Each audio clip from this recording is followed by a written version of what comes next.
Faster, faster, move, you lazy good-for-nothings. After hearing that, I lost all respect for the men. They were the first faces of hell and death. They gave us orders to run, so we ran. By the time we arrived at our destination, the only thing going through my mind was how much I hated the Hungarian police. They made my father cry. I'd never seen him cry before, and it hurt to see him like that. My mother had such a blank look on her face. The only thing that meant was she was thinking about all the stuff that was happening.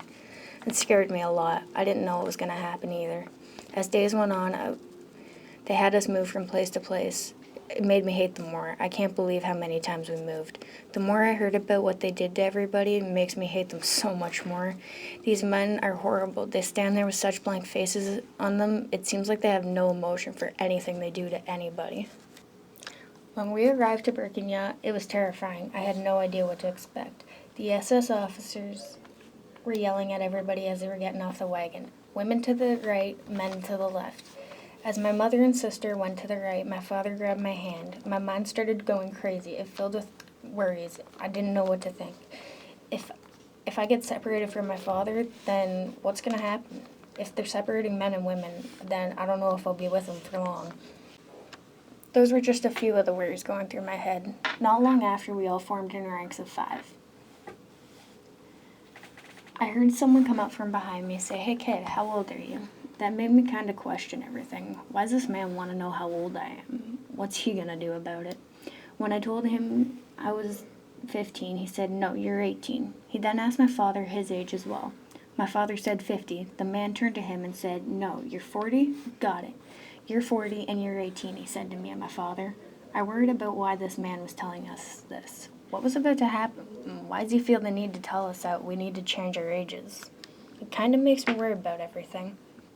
January 29th, 1945. This morning, when I woke up and I hopped down out of my cot, when I looked into my father's, it wasn't him anymore.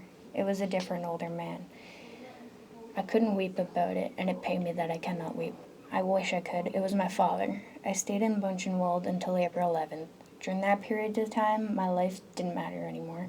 Since my father's gone, nothing else matters. He was the only one I had left. I spent my days with only one desire. It's to eat. I sat in complete idleness, dreaming on and off about soup, and extra rations of it too.